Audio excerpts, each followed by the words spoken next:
The autumn sun hung low in the sky, painting the neighborhood in warm, golden hues as Anna turned onto her street.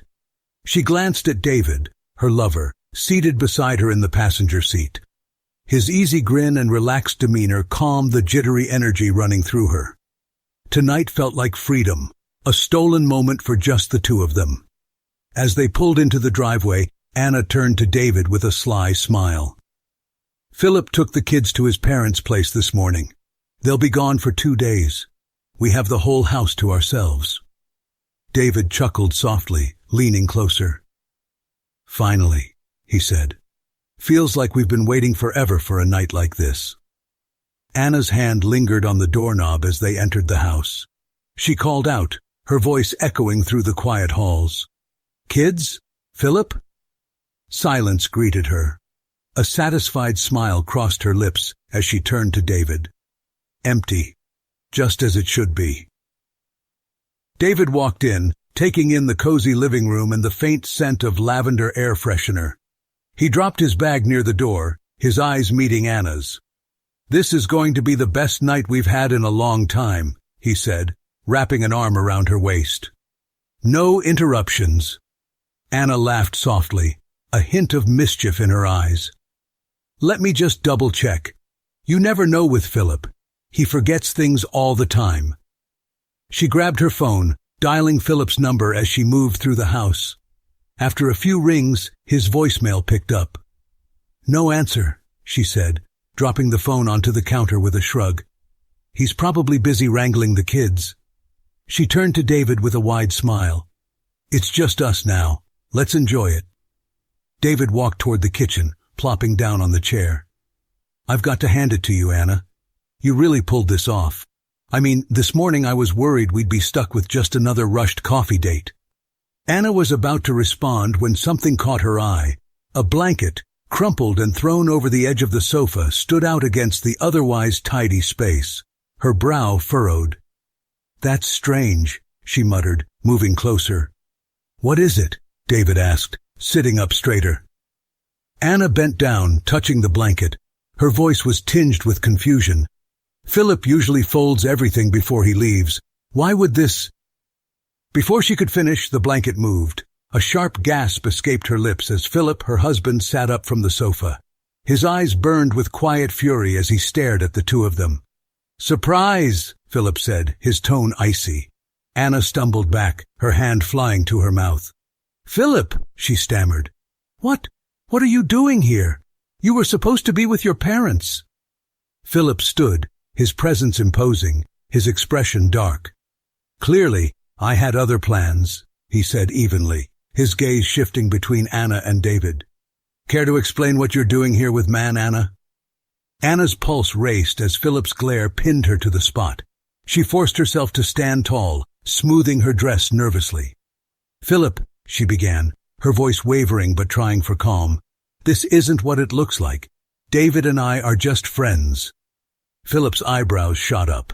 He folded his arms across his chest, his lips pressing into a thin, disbelieving line.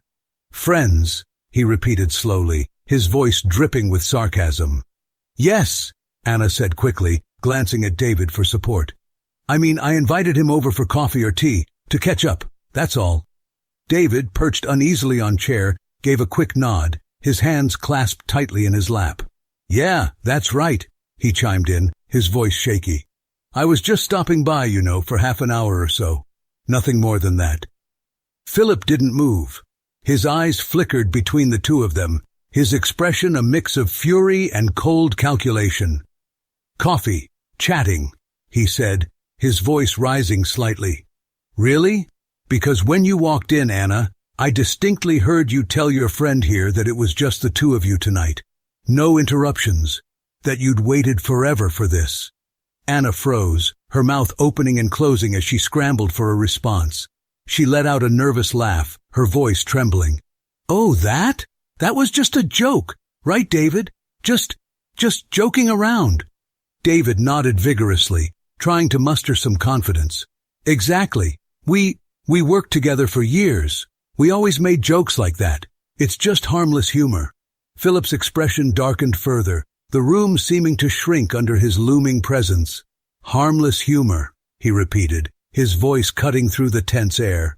You're both pathetic liars. Anna felt the weight of Philip's anger like a physical force. Her knees wobbled as she reached for the back of a chair to steady herself. Philip, please! Shut your mouth, Philip snapped, his voice low but crackling with fury. He strode across the room, his movements sharp and deliberate, and opened the cabinet by the mantel. From it, he pulled a small wooden box, its smooth surface gleaming faintly in the dim light. Anna's stomach churned. What are you doing? She asked, her voice barely above a whisper.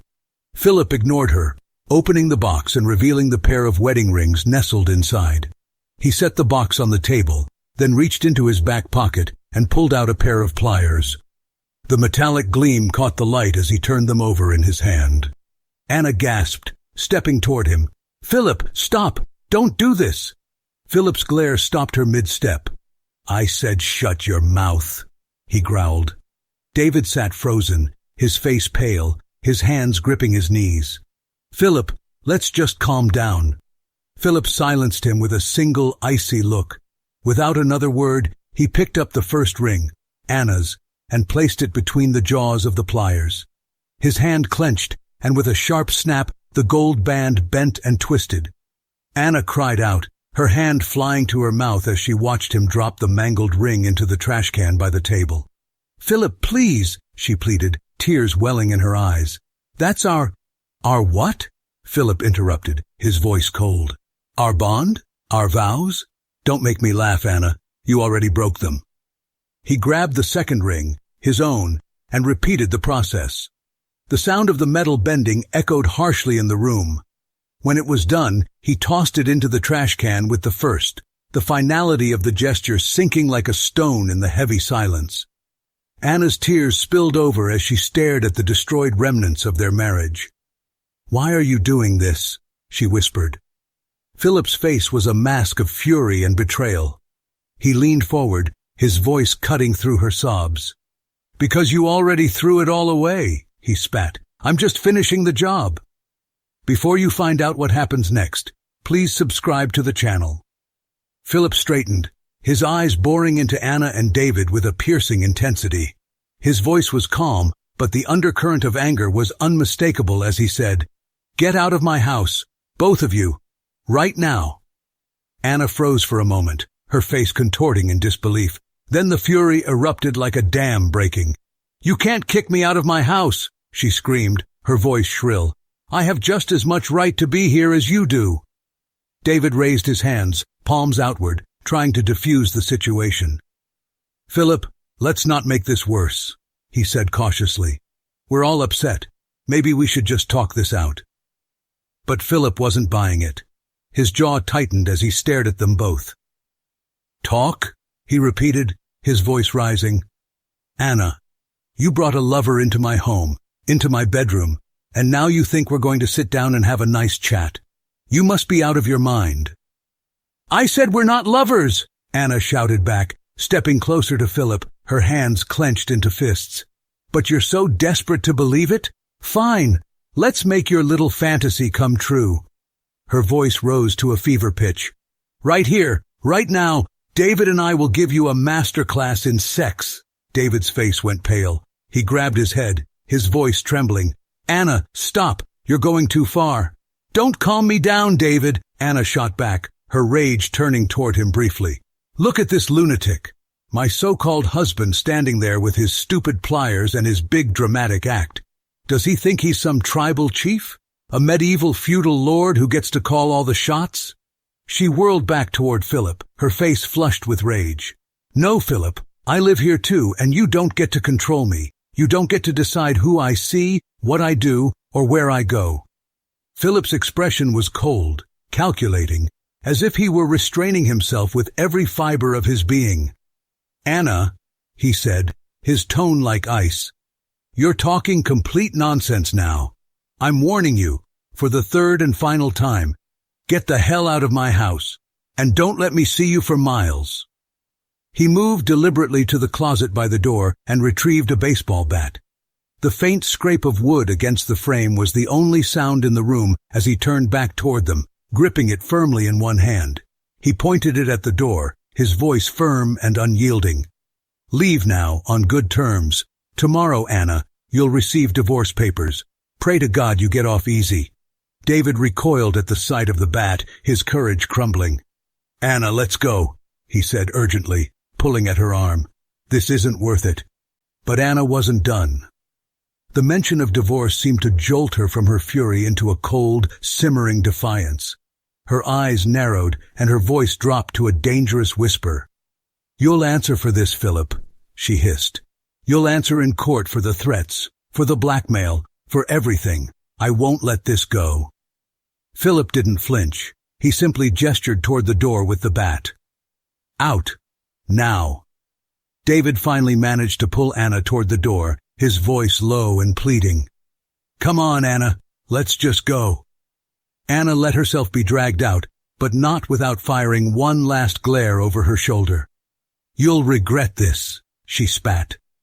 The door slammed shut behind them, the sound reverberating through the house like the final nail in the coffin of their marriage. Anna and David drove in silence, the tension in the car thick enough to cut. Eventually, they parked at a dimly lit bar, the neon signs casting garish reflections on the windshield.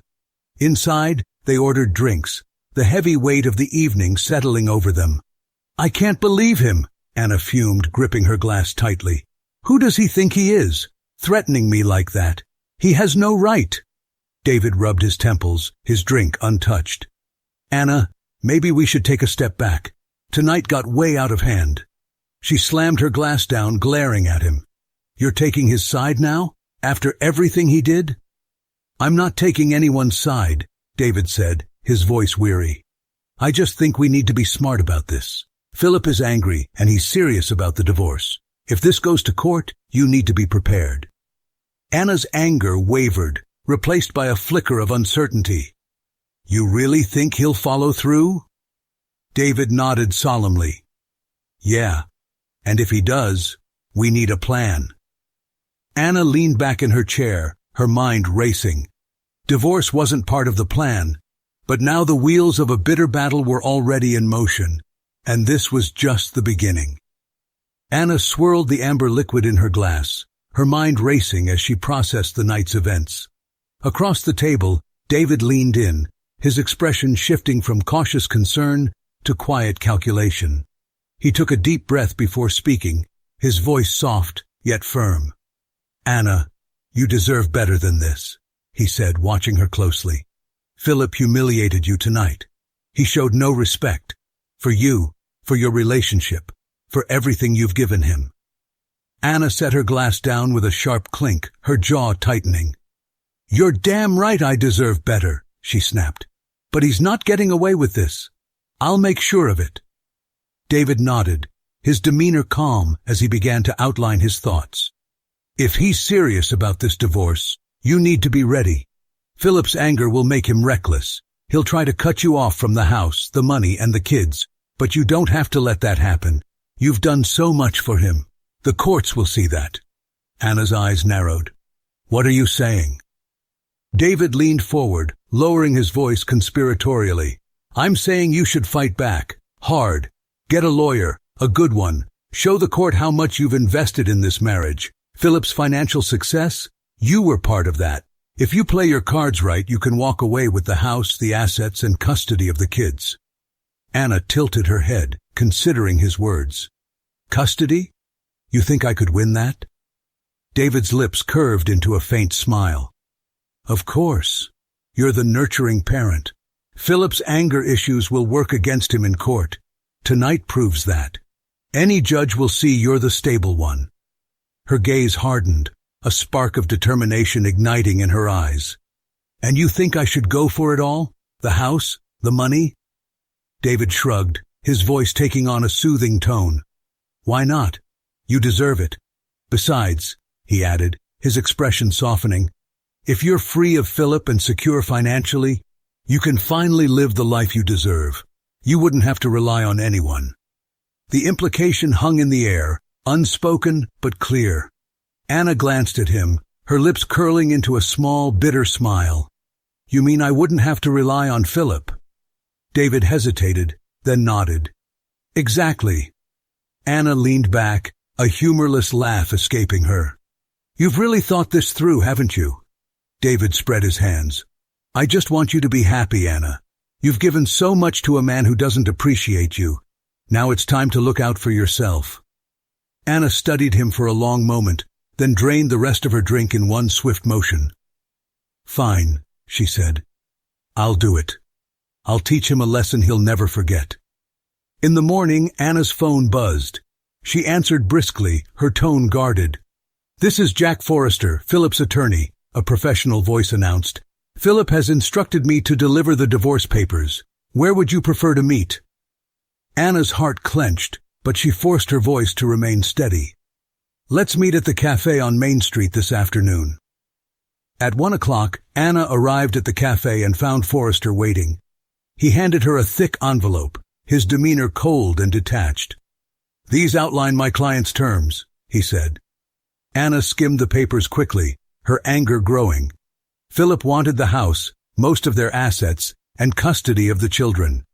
She snapped the envelope shut and glared at the lawyer. Tell your client he's delusional if he thinks this will end in his favor, she said before leaving abruptly. Back at David's cramped apartment, Anna tossed the papers onto the table.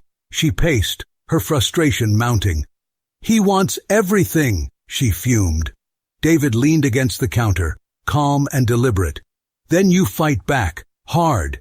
Gather evidence, everything you've done for that man and this marriage. He wants a battle?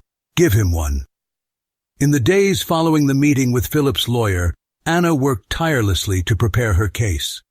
With David by her side, they scoured the city for a high-profile divorce attorney.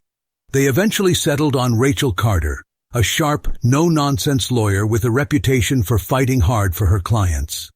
Rachel listened intently as Anna painted a picture of Philip as an angry, controlling husband. He's aggressive, Anna insisted, unpredictable. He even threatened me with a baseball bat. Rachel nodded, making notes. We'll focus on his behavior and present you as the responsible, nurturing parent. Custody of the children will be a cornerstone of our argument.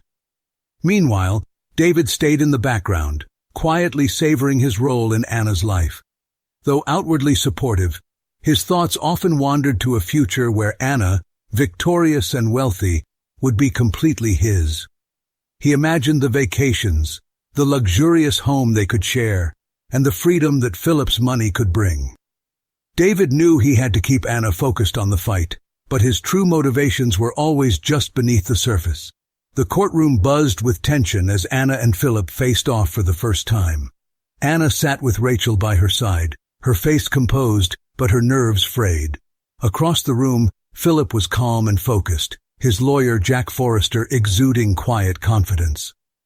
Anna's testimony painted Philip as a domineering, unstable husband. She described the night he confronted her and David, emphasizing the baseball bat and claiming she feared for her safety. I've given everything to this marriage, Anna said, her voice trembling with emotion. But Philip's aggression and need for control made it impossible to continue.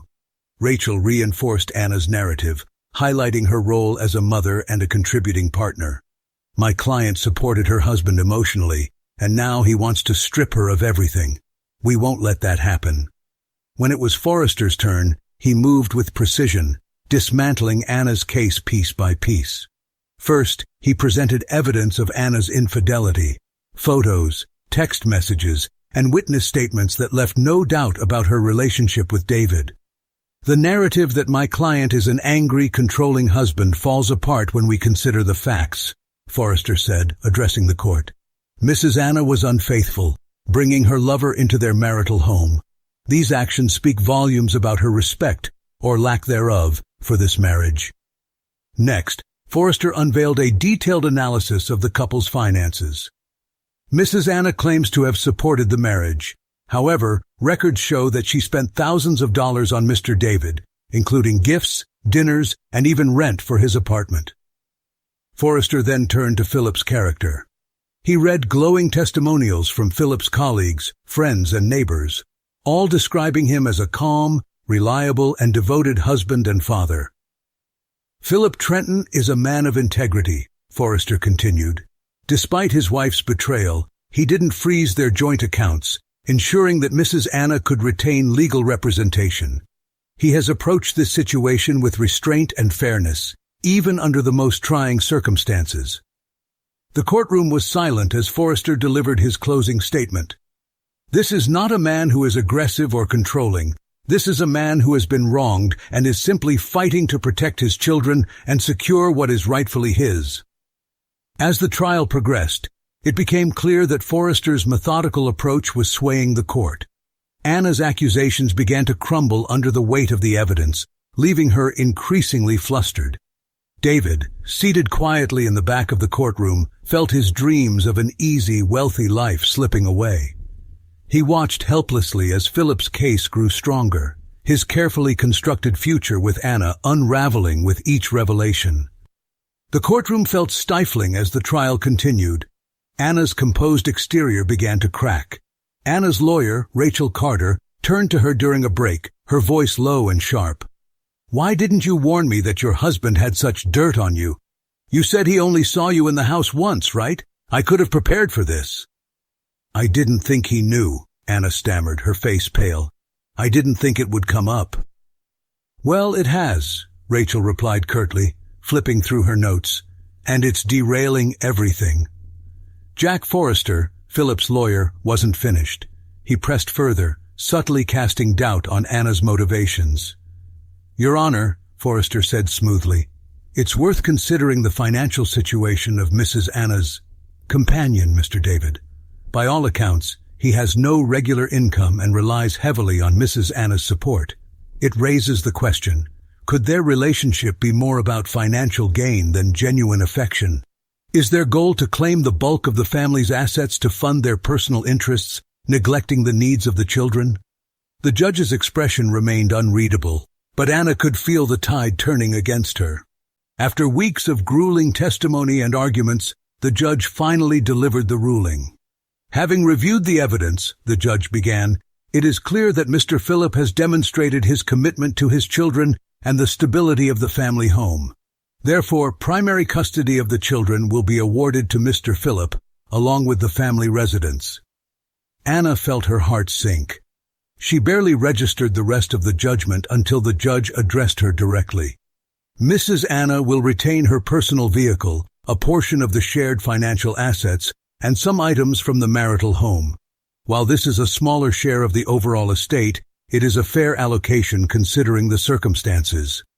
Rachel's professionalism had salvaged what she could, but Anna knew the outcome was a crushing blow. Philip left the courtroom feeling triumphant. His calm demeanor belied the satisfaction bubbling within him. The ruling had gone as he'd hoped, ensuring stability for his children and reaffirming his integrity. Anna and David, meanwhile, left the courthouse in stunned silence. Back at David's apartment, the gravity of the loss began to sink in. "This wasn't supposed to happen," Anna muttered, staring blankly at the floor. David, equally disheartened, paced the small living room. "We'll figure something out," he said, though his voice lacked conviction. Anna sighed, her gaze hardening. But deep down, she knew that Philip had won, and the life she once controlled had slipped firmly out of her grasp. Anna's life after the trial settled into a bleak rhythm. She moved into David's cramped apartment permanently, her dreams of wealth and comfort reduced to a harsh reality. The court granted her visitation rights, and every weekend she would visit her children. Philip, true to his nature, did not stand in her way. He ensured the children were ready when Anna came, but he avoided her entirely, speaking only when necessary. The cordial yet distant arrangement deepened Anna's sense of loss. Her visits with the children were bittersweet. She cherished the hours spent with them but felt the growing divide in their lives. Philip's steady presence had given them stability, while Anna was a visitor in their world. David, meanwhile, began to show cracks in his facade. Anna noticed his frequent absences and the growing stack of unpaid bills on the counter. One day, she checked her bank account and froze in shock. Her remaining money was gone. Confronting David that evening, she found him jittery and defensive. "Where's my money?" she demanded, her voice trembling with rage. David avoided her gaze, muttering excuses. Finally, he admitted the truth. He had gambled it all away. "I was going to win it back," he said weakly, his eyes darting around the room. I got unlucky. For Anna, it was the final blow. Her chest tightened as she realized she had bet everything on a man who couldn't even manage his own life. When David realized she wasn't going to forgive him, he disappeared overnight, leaving behind nothing but a hastily scribbled apology note. Anna was left alone, her savings gone, and her trust shattered. The weight of her decisions finally crushed Anna. She cried for days. With no one left to rely on, she threw herself into work. Her days were spent covering bills, and her weekends became her only solace, seeing the children who remained her one connection to the life she had destroyed. One Sunday, as Anna dropped the children off at Philip's house, she lingered at the door. He opened it, his expression neutral but polite. "Philip," she said softly, her voice trembling. I wanted to say I'm sorry. For everything. I know I ruined so much and I've paid for it every day since." Philip looked at her for a long moment, his face unreadable. There was pity in his eyes, but also a firm resolve. "I've forgiven you, Anna," he said finally, his voice calm. "But we can't go back. Too much has happened. It's better this way, for me and for the kids." Anna nodded slowly, tears streaming down her cheeks. She had hoped for a second chance, but deep down, she knew she didn't deserve it. In the end, all Anna could do was live with the consequences, one day at a time. If you enjoyed the story, please subscribe to the channel. I wish you a great mood and good luck.